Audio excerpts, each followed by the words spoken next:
বলেন কত, আমি তারা কোনো কিছু জিজ্ঞেস করি না, সে আমাকে ভয়েস পাঠিয়েছে, আমি বলছি কত টাকা লাগবে আমাকে অ্যামাউন্ট বলেন খালি, তো সে আমাকে বলছে সে যায় না, তারপরে জানাবে। এখন এই যে ফারাবী সহ কয়েক হাজার আলেম এখন পর্যন্ত জেলখানায়, এটা আলেমদের কোনো দায়িত্ব নাই? আপনাদের মনেও পড়ে না যে আপনি যে 3 বছর 2 বছর ধরে জেলে 15 বছর জেল খাটলেন, আপনাদের মনেও পড়ে না তাদের কথা একটু? ইলিয়াস ভাই এই যে জঙ্গি নাটক করে মানুষদের কষ্ট দিচ্ছে জেলখানার মধ্যে, নিরীহ লোক, এটা কোথাও জড়িত না, এটার জন্য কি কমিশন দরকার না বলেন আপনি আমাকে? ভাই জঙ্গি নাটক করে করা উচিত না? হাজির ভাই ধরেন আপনি আপনার জায়গায় দাঁড়ায় আপনি সেনাবাহিনী, তারপরে গুম, তারপরে আপনি নিজে গুম হয়েছিলেন, আপনি আপনার জায়গাগুলো নিয়ে কাজ করছেন। এখন এই যে কমিশন হবে, কমিশন তো আমি মনে করি জুলাই আগস্টের যে হত্যাকাণ্ড হলো, এই পুরো হত্যাকাণ্ড নিয়েই তো একটা কমিশন হওয়া দরকার।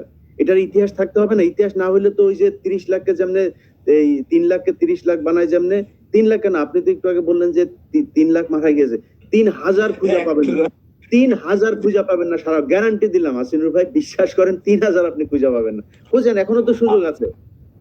দিলাম আসিনুর ভাই, বিশ্বাস করেন 3000 আপনি খুঁজে পাবেন না। খুঁজেন, এখনো তো সুযোগ আছে।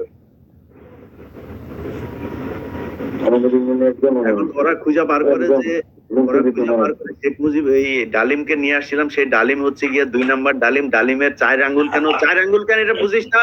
মাঝখানের আঙ্গুল শেখ মুজিবের কবরে যায় খুঁজে বার করার পিছনে আছে মাঝখানের আঙ্গুলটা, ওইখানে যায় খুঁজ গিয়া। ডালিম নাকি আসল না নকল এটা নিয়ে তাদের সমস্যা, এইটা হচ্ছে তাদের কোশ্চেন। এখন এত অসভ্য এত মূর্খ এই আওয়ামী লীগের লোক, এদেরকে বুঝাইতে পারবে না সারা জীবনে। মেজর ডালিম হইলো 2 নাম্বার। ভদ্র মানুষ কিভাবে আওয়ামী লীগ করে? এই স্বাধীনতার অবদানটা কি? আমার লজ্জা লাগে ভাই। অভদ্র না, কোনো মানুষ কোনোদিন আওয়ামী লীগ করতে পারে না, ভদ্র আর অভদ্র না। আমি তো আওয়ামী লীগ করি না, অভিশপ্ত লীগ, অভিশপ্ত লীগ। যাই হোক, শেষের দিকে কিছু কথা বললাম, সবার কাছে ক্ষমা চাচ্ছি।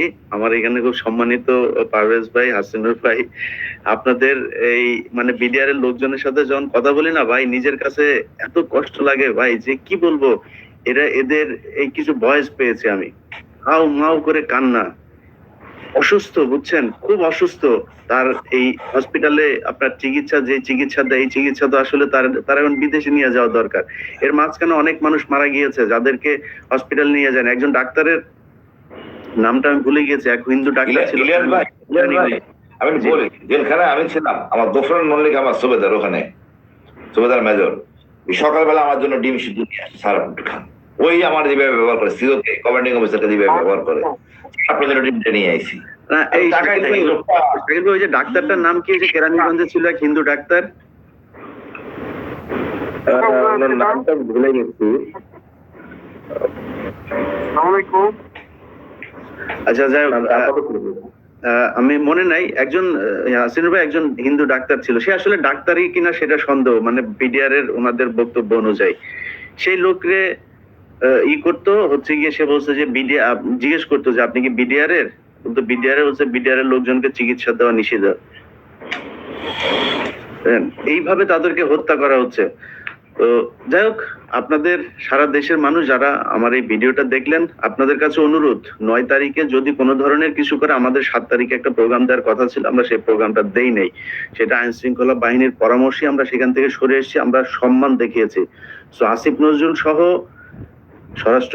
স্বরাষ্ট্র উপদেষ্টা যিনি আছেন, আপনাদের কাছে অনুরোধ থাকবে এদেরকে ছেড়ে দেন, প্রয়োজনে যে কোনো ধরনের কন্ডিশন দেন, আপনি তাদের পাসপোর্ট জমা রাখেন, তারা দেশের বাইরে যাবে না, শর্ত দিয়ে তারপরে ই করেন, তারা পালিয়ে যাওয়ার লোকও না।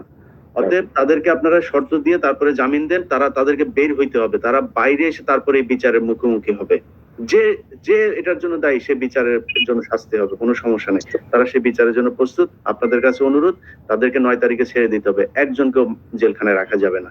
যদি রাখা হয়, সেটার জন্য কোনো উদ্ভুতজনক পরিস্থিতি তৈরি হয়, ওটার জন্য বিডিআর পরিবার দায়ী থাকবে না, সরকার দায়ী থাকবে। সবাই ভালো থাকবেন।